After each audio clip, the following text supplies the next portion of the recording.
The challenge of teeth and fire snow crunched under the boots of the lone human as he stepped into the frozen clearing. Wind howled around the crumbled ruins of what once was a Dominion outpost, now just twisted towers of steel half swallowed by the ice. The air was bitter, tasting of ozone and betrayal, and standing at the heart of it all on the edge of an ancient stone platform was her tall, armored in iridescent plates that shimmered with alien runes, and sitting atop a snarling beast that looked forged from nightmares. General Selvira of the Krindari, Dominion. Her alien beast, a hulking quadruped with black spines, glowing eyes, and tusks that jutted from its mouth like blades paste. Slowly beneath her, its breath steamed thick and heavy in the cold. Clawed paws dug trenches into the earth. "You are the one they sent?" she asked, her voice smooth but filled with venom. "A human." The man read Carter, extra on infantry and current. Nobody adjusted the cracked visor on his jacket. He didn't answer. His rifle hung loose on his shoulder, but his hand wasn't near the trigger. Vera narrowed her eyes. "You didn't kneel when my banner dropped. You didn't flinch when the beast sniffed your trail. Now, you walk into my arena like some righteous myth." Reed shrugged, his voice dry. "You called for a champion. I'm the closest thing we've got." The soldiers surrounding the ring chuckled cruelly. Krindari warriors draped in robes made from flayed banners of conquered species, a few aimed recorders, transmitting live to the Dominion's core systems. This was entertainment, a warning, a show of dominance. "You misunderstand, human," Vera said, rising to her feet atop the beast. "This is not a duel, this is a lesson. You insulted my court, denied my command, and spat on our laws." She extended her arm and the beast roared loud enough to shake frost from the ruined pylons. Several soldiers backed away instinctively. "I grant you one chance," she purred. "Kneel, and I'll let it be quick." Reed didn't move. The beast growled, lowering its massive head until its glowing orange eyes met his. It licked its fangs slowly, muscles twitching beneath armored flesh. Reed exhaled a plume of breath. "You know, back on Earth, we had stories like this. Giants riding monsters, demigods making men kneel. But there's always a catch." Selvira tilted her head. "And what would that be?" Reed locked eyes with her. "The monsters usually end up switching sides."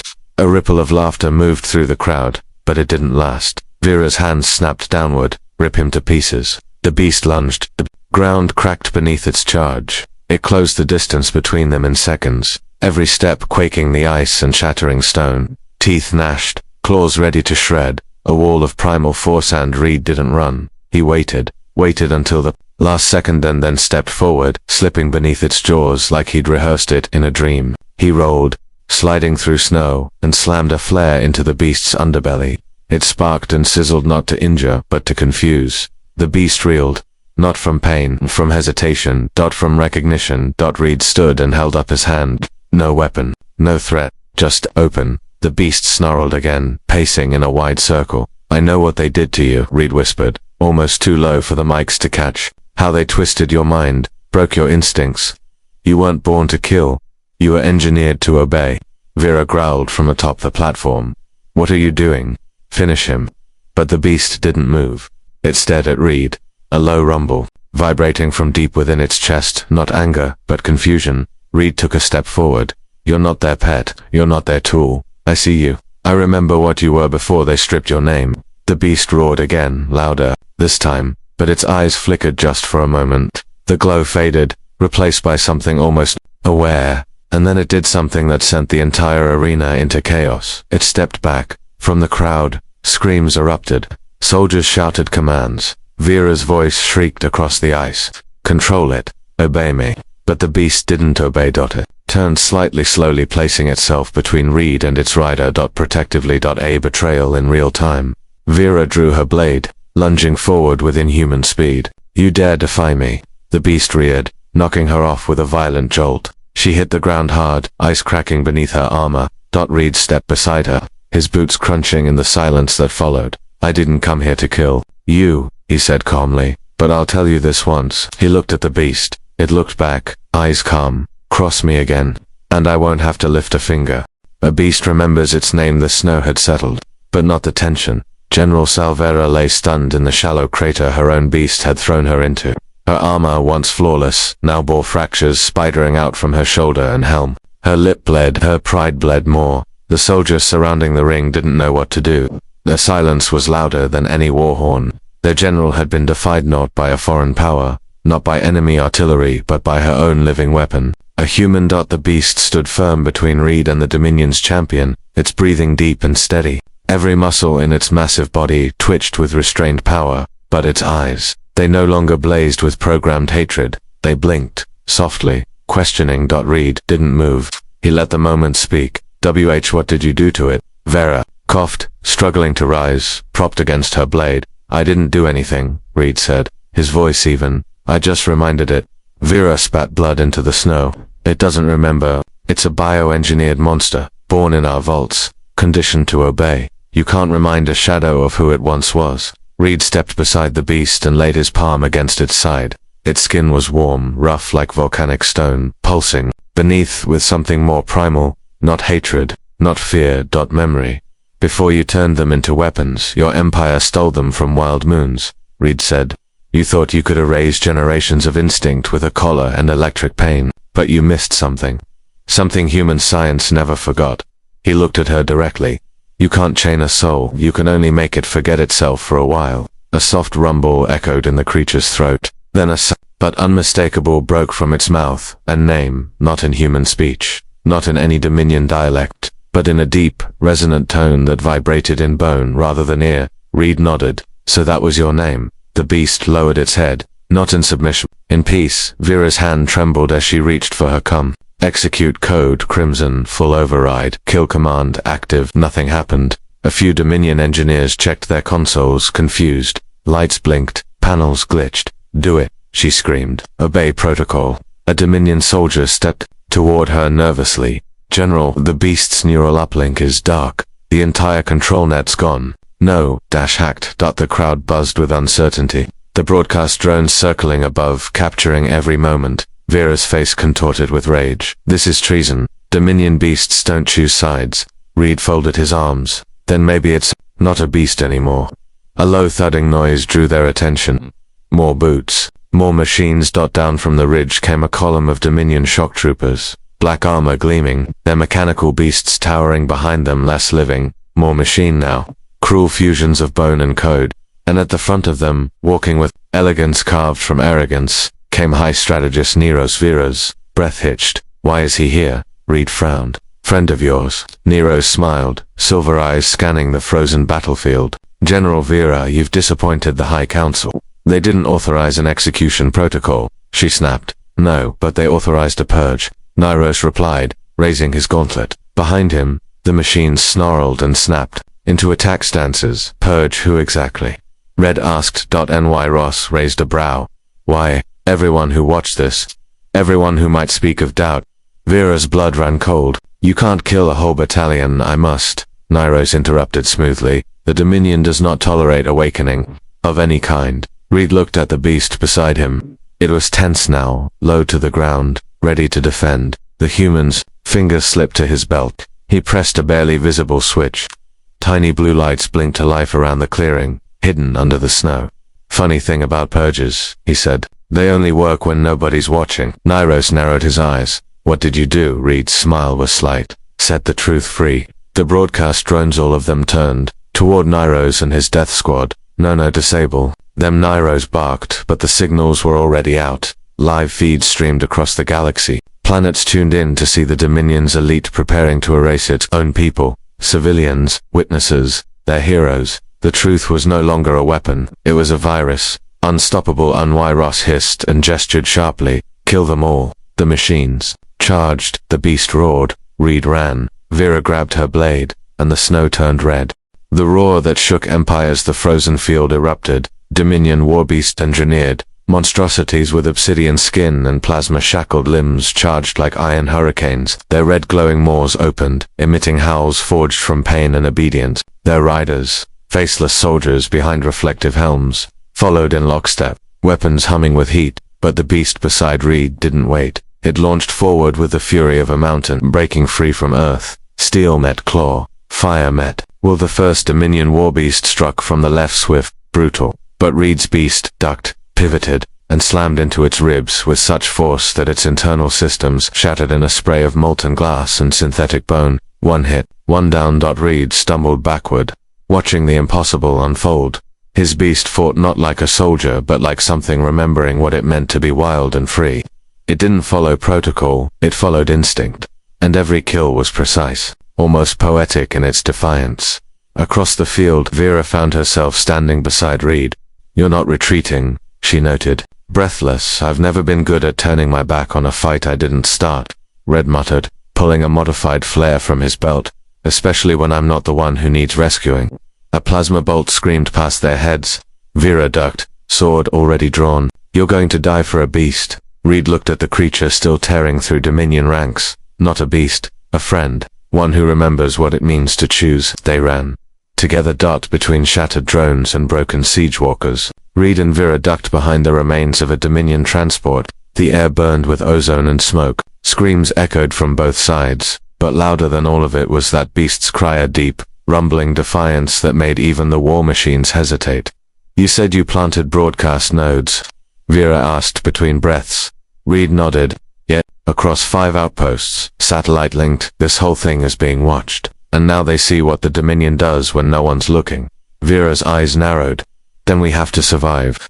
Or else the story ends with us as footnotes." A sudden crack split the air. One of Nairo's elite landed a direct strike, an explosive shell that hit the beast square in the flank. It collapsed, rolled, skidded across the ice. "No," Reed shouted, charging forward before Vera could stop him. The beast lay motionless, smoke curling from its side. Reed knelt, eyes frantic. "Come on, buddy, come on." The beast opened one eye, dazed. Its breath came ragged. "You can't fall." "Here," Reed whispered. "Not after what we started." Above them, Nairos approached, surrounded by his elite.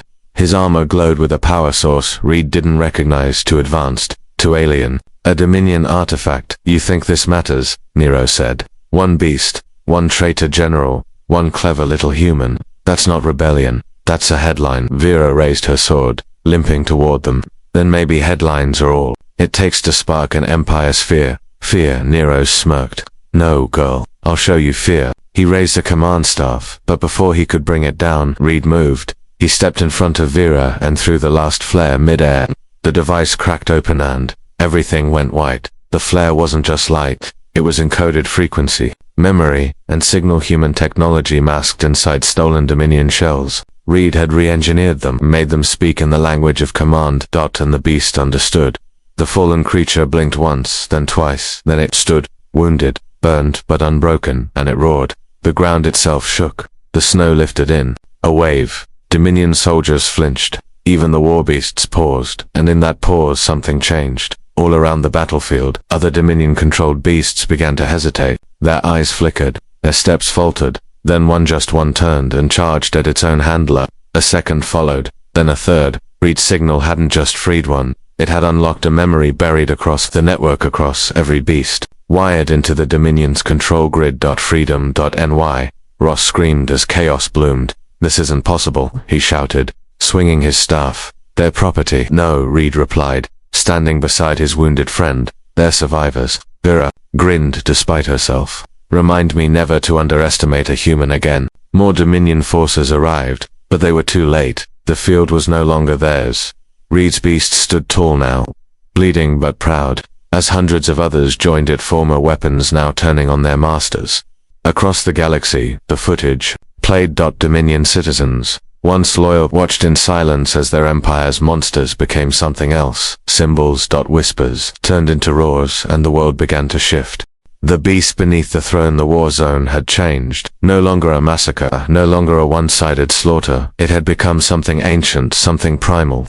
It was no longer just weapons versus weapons. It was will versus oppression. As Dominion war beasts turned on their handlers, the chain of obedience shattered link by link. Red, half buried under ash and shattered synth glass, looked across the field with a haunted expression. He hadn't meant to awaken an army, only a friend. But maybe that's how revolution started. Vera stood beside him, armor cracked, blade scorched. Her lips were tight, eyes watching the beasts tear through the lines that once ruled them. Even she, the hardened ex-general of a war-born caste, had never seen anything like it. Above them, Dominion transports began retreating, wings turning, shadows shifting. Commanders barked orders, but their ranks had lost cohesion. Their fear wasn't from the weapons, it was from the unknown. From the fact that something they built trend obeyed a human instead. and the whole galaxy was watching. All of this, Vera said, quietly, because you stopped to help a dying beast. In a junkyard, Reed didn't look away from the chaos. I didn't help it because I thought it would change the world. I helped it because no one else would. A shrill screech pierced the air. Reed ducked just as a Dominion hover drone swerved down and exploded. Behind them, knocking them off their feet, he groaned as the impact rang through his ribs. His beast leapt to cover him once more, claws outstretched, its flanks still bleeding but its spirit unbroken. Vera crawled toward him, blood on her lip. We can't stay here. You've started something we can't control. I never wanted control, Reed gasped, coughing, just freedom. She helped him up, one arm slung over her shoulder. They limped toward the fractured walls of the control hub where the Dominion's neural core towered massive, humming, and pulsing with blue light, the source of the beast network. If we destroy the hub, Vera said, panting, they lose control permanently. They already lost it, Red muttered. Now we show them what comes after. But inside, someone waited. The doors to the hub creaked open, and standing there was something Red didn't expect. A child, an alien child, no older than 10 in human years. Slender, tall, eyes too large for her face. She was not afraid. She was holding something, a glowing control rod, pulsing like a heartbeat. Vera stopped cold. That's the override key. Reed stared. And she's holding it like a toy. The girl tilted her head. My father told me humans were myths, that your kind died off during the reckoning. But you're here, and they listen to you. Not because I forced them, Reed said softly, because I listened first. Behind the girl, Dominion guards arrived, but they hesitated at the sight of the child holding the override rod. She's the warden's daughter, Vera whispered. If she commands, the system obeys. The girl stepped forward. Is it true, she asked Reed, that your kind doesn't command by fear? He knelt, despite the pain, and met her gaze. It's true, but we've made mistakes too. We tried to conquer once and it cost us everything. The girl blinked. Then why save our beasts? Because no one else saw them as worth saving. A long silence passed. Then she extended the rod to you. Then maybe it's time someone different held the leash. Reed took it carefully. As his fingers closed around the metal, a surge passed through his spine. Ancient tech, Dominion encrypted, now responding to his biometrics as if it remembered its creators. The core inside the tower flared, one by one, across the field. The warbeasts paused and looked up. And then something unexpected happened. They bowed, not as slaves, as equals. Vera watched, her lips parting in disbelief. They chose you, no, Reed said, standing slowly. They chose us. All of us who didn't look away. Outside, the Dominion commanders screamed for retreat. Others fought back blindly, unwilling to believe what they saw. But the network had shifted, not just in code, but in memory. Reed's command wasn't domination, it was release. Forgiveness encoded in frequency. And across the stars, something awoke. On distant slave worlds, beasts once broken snapped their bindings and howled in underground bunkers. Humans in hiding looked at the sky and saw beacon flares written in the old Terran dialect. We are not gone. And inside the control tower, Vera turned to Reed, eyes full of something she hadn't felt since she was a child. Hope. They'll hunt us now, she said. They'll burn entire systems to erase this. I know, Reed replied. So, we give them something they can't erase. He pressed the rod into the control slot. And the core broadcast one final signal, not a command, a story, of a junkyard, of a dying beast, of a human who knelt not in fear but in empathy, and of a galaxy that forgot what mercy looked like until now. The empire that forgot mercy. The signal raced across subspace, not a virus, not a weapon, a memory coded in neural waveforms, embedded in Dominion systems, and tagged with the unmistakable signature of extinct Earth tech. One moment it was silent, unseen, and the next, it lit up across Dominion territory like wildfire under dry wind. Every screen flickered, every warbeast paused, and across thousands of stations, worlds, and warships, the same image burned into the eyes of the watchers. Human kneeling not in surrender, but in compassion for a dying alien creature, a girl offering him the Dominion's greatest control rod, and a message in Terran Standard, we are awake. Inside the heart of the ruined control tower, Reed's breath hitched. He didn't know how far the signal would reach, but he knew one thing, the Empire would never forget it. Vera leaned beside the fractured console, staring at the transmission logs. You've just declared war on every Dominion world. No, Reed replied softly. I just declared truth. The beast stood silently behind them, Not snarling, not threatening, watching, protecting. Its eyes glowed faintly, reflecting the transmission pulsing from the console, as if it understood the weight of what was happening. Vera exhaled slowly. They'll send hunters, assassins, wipe entire populations just to silence you. Reed looked up. Then we make sure they can't. You think people will rise? She asked, skeptical. I don't need everyone to rise, he said. Just enough to remember we're still here. Suddenly, warning sirens screamed through the station. The control tower shook. Reed stumbled to the side as one of the high windows exploded inward. Hovercrafts black hammered. Troopers descended on grav pads, weapons primed, masks blank. Each bore the white crest of the Purge Division, the Dominion's final solution to rebellion. They're fast, Vera muttered, drawing her blade again. Reed clenched the control rod. They were waiting for this moment. The lead purger landed with a thud, cloak billowing like a shadow. You are under arrest for high treason, human, and for unauthorized control of Dominion biological assets. Vera stepped in front of Reed. He didn't control them, they chose him.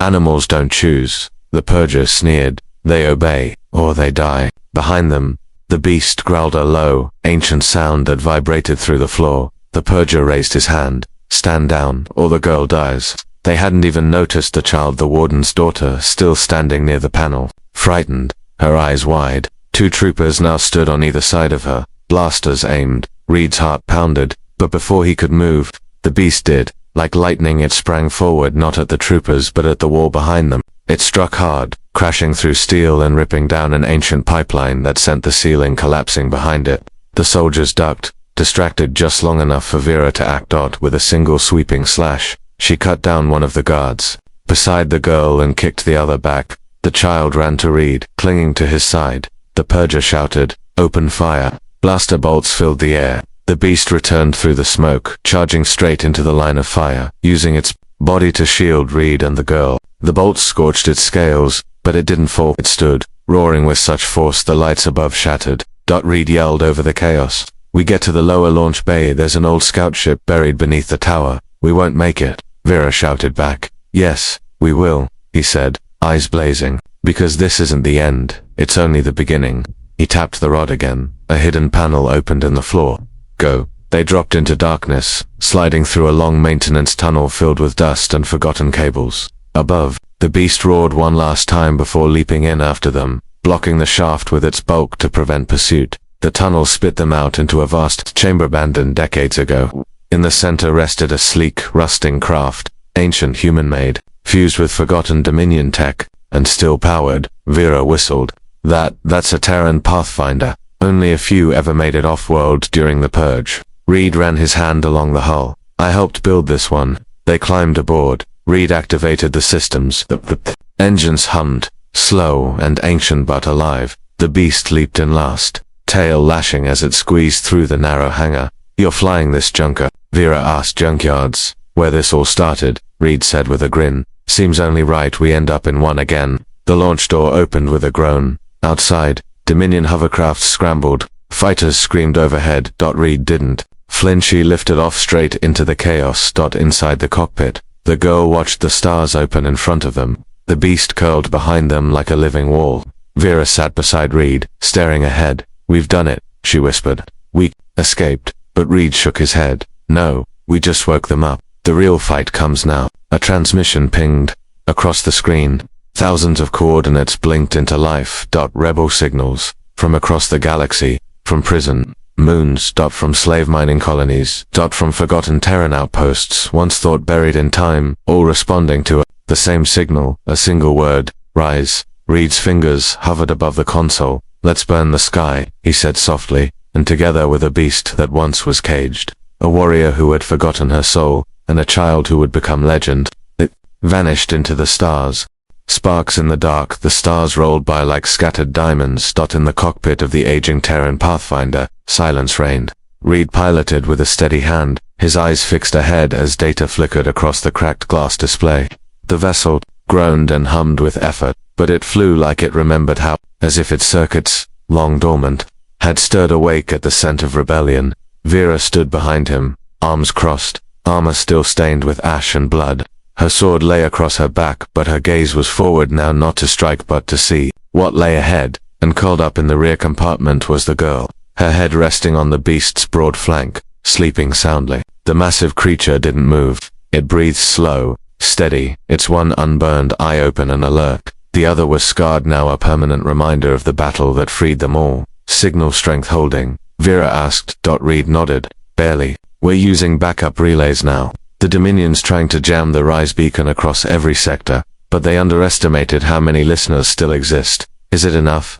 She asked, quieter. He didn't answer right away. Instead, he tapped. The console. Holographic maps of star systems sprang to life, glowing red zones marking Dominion strongholds, but mixed among them now, blinking green pulses, reclaimed zones, one by one. A far moon on the edge of Erelix, a transport hub once thought abandoned, a prison asteroid now silent, its guards missing. They thought they'd buried us, Reed finally said. Turns out, we were just seeds. Vera smirked faintly. Poetic. You get that from your military training? No, Reed replied. I get that from growing up in a scrapyard where even the rust tried to survive. The console chirped. Incoming signal encrypted. Reed glanced at it, then quickly entered a verification code. The screen flared to life and a new face appeared. An older human, gray-bearded and battle-worn, wearing the insignia of an ancient Terran resistance. Reed, you son of a myth. I thought you were dead. Most people did, Commander Thorne. You lit the galaxy on fire, Thorne said, eyes sharp. Every sleeper cell we buried in the last 50 years is awake. We've had defectors, sympathizers, even some Dominion officers switching sides. You gave them a story and a symbol. Reed said nothing, but his eyes drifted toward the beast resting nearby. Thorne leaned in. We have a shot, Reed, a real one, but we need something more than hope. What do you mean? We need a blow that breaks their mask. Not just their systems, their myth. The Dominion tells its citizens that beasts are tools, that humans are extinct, that mercy is weakness. You just shattered the first two. We need to kill the last. Reed's grip tightened. What's the target? The Citadel of Chains, Thorne said, voice low. Core world. Center of Dominion. Propaganda, where they keep the last freeborn beasts in cryo, the ones they never broke. Vera inhaled sharply. That place is suicide. It's also where they're planning to reset the entire beast neural grid, Thorne added. Once they do, your revolution ends in one broadcast. Reed closed his eyes. Coordinates. Thorne smiled grimly and transmitted the data. Don't miss. The call ended. Vera turned to him. You're not seriously considering this? I have to, Reed said. Then I'm coming with you, she said, drawing her sword again. And so is he. She nodded toward the beast. Reed looked back. The beast had already stood. Its eye locked on Reed, and without a word spoken, he understood. It had always known. The stars ahead shimmered on. The path forward grew clear. Hours later, edge of Dominion core space, the Citadel of Chains hung in space like a spider's nest spun of black metal and cruelty. Orbiting a dying white dwarf star, the station pulsed with the cold energy of pure Dominion control. Its towers pierced the void like claws. Its rings spun with containment fields strong enough to hold a sun. It was a fortress built not just to imprison bodies but to crush spirits. Reed's Pathfinder approached under false credentials, salvaged Dominion codes, layered with ghost signatures stolen from a burned-out patrol craft. But even so, the station hailed them. This is restricted airspace. Identify and submit clearance. Reed spoke calmly. Vessel designation, Crimson Echo, biodelivery for containment testing. One beast, one handler. There was a long pause. Then the doors opened. Inside, it was colder than any vacuum. Grey walls, harsh lights, and silence. The crew of the Citadel were different, more machine than man. Their faces bore implants. Their eyes didn't blink. They moved in perfect sync. They escorted Reed, Vera, and the beast down sterile halls. Stay close, Reed whispered. The deeper they went, the more terrible it became. Rows of stasis pods lined the corridors, each holding beasts frozen in agony. Pulses slowed, thoughts muted. Some still twitched, even in sleep, as if trying to scream through the ice. They kept them alive all this time, Vera muttered. Horrified, for their control grid, Reed said. They're the last original ones. Once they break them, every other beast sinks to the new signal, even ours. The trio arrived at the central core, a towering spire of glass and metal. At its center, a single cryopod, taller than the rest. Inside it, a beast larger than any Reed had seen. Dark silver, scales, eyes closed, ancient, noble, the prime, the one from which all others were bred. A technician stepped forward, fingers ready to trigger the neural reset. Reed moved first. One shot dash precise. The technician collapsed. Chaos erupted. Alarms screamed. Vera leaped into action, blade flashing. The beast Reed's beast roared and charged, but as Reed reached the pod, he saw something he hadn't expected. The Prime was awake, that opened one eye, and looked straight at him and smiled. The beast that smiled back, the cryopod hissed. Steam curled around Reed's boots as the reinforced casing of the Prime's containment chamber split open with a mechanical groan. Frozen vapors clung to the ancient beast's obsidian scales, and the lights of the Citadel's inner sanctum flickered. Everything stilled. Vera stood guard at Reed's side, blade dripping with Dominion blood. The human's own beast, wounded but unbowed, growled softly beside them, as if sensing something sacred. The Prime stepped out. It didn't snarl, didn't roar, didn't posture. It simply looked at Reed. Ancient gold eyes met human green, and in that moment, without words, without translation, and understanding passed between them. Not dominance, recognition. You know me, Reed whispered. Not you understand me. Not you accept me. You already knew me. As if somewhere across time and bloodlines and buried wars, they had always been allies, just separated by cruelty. The Prime lowered its massive head, a gesture of respect. Reed reached forward, hand trembling, and laid it on the beast's snout. The Dominion's systems screamed. Every alarm in the Citadel now rang in unison. Emergency override. Protocol breach. Authority collapsed. Elite guards stormed the sanctum, but they were already too late. The Prime raised its head and roared. It was not a sound of rage. It was summoning throughout the Citadel's endless stasis halls. Cryopods blinked to life, first 1, then 10, then 100. Each beast once dormant opened its eyes and began to move. Slowly, deliberately, not panicked, but called. Reed's override beacon seeded into the control rod from the junkyard, now pulsed with the amplified signal of the Prime. The beasts were no longer leashed. They were free. Across the Dominion's core systems, chaos bloomed. Control towers lost signal. Drones went haywire. On more than a dozen slave worlds, captive creatures began to break their enclosures. Some simply ran, others turned and stared at their former captors, refusing violence, offering only silence. The galaxy, for the first time in memory, watched. Beasts, not as monsters, but as survivors. Back in the sanctum, Vera deflected a barrage of plasma bolts with her blade. Teeth clenched.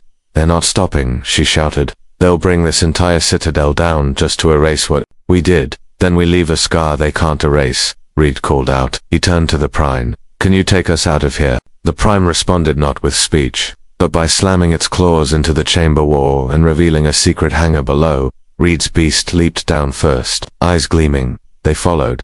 Inside was not just an escape vessel, but a forgotten relic. Sky showed one of the original Terran Dominion hybrid carriers, a fusion of human tech and alien biology. Buried, hidden, sealed away because it was too unpredictable.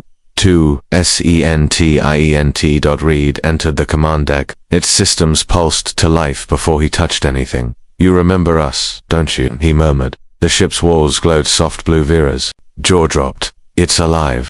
And it's angry, Reed said, settling into the pilot seat. Just like us. The Prime and Reed's beast crouched in the cargo bay. The girl, quiet and wide, sat near them, calm despite the chaos. She wasn't scared. She believed. Reed triggered the launch. Outside, the Citadel's outer towers collapsed as beasts rampaged, not mindless, but organized. They opened cells, freed creatures, fought only to protect. For the first time, the Dominion's walls crumbled, not under weapons but under empathy. Under empathy. As the Sky Showed rocketed into orbit, a fleet blocked their path.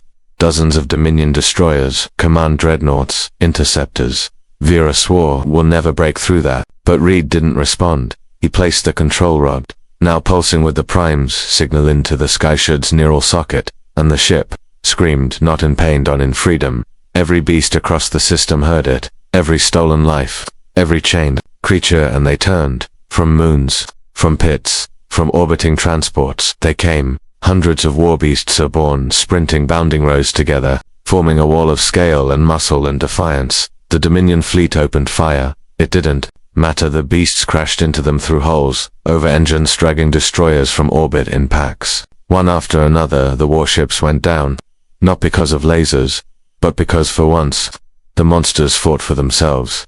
Reed wept as the Sky Showed cleared the final blockade. Why are you crying? the girl asked gently.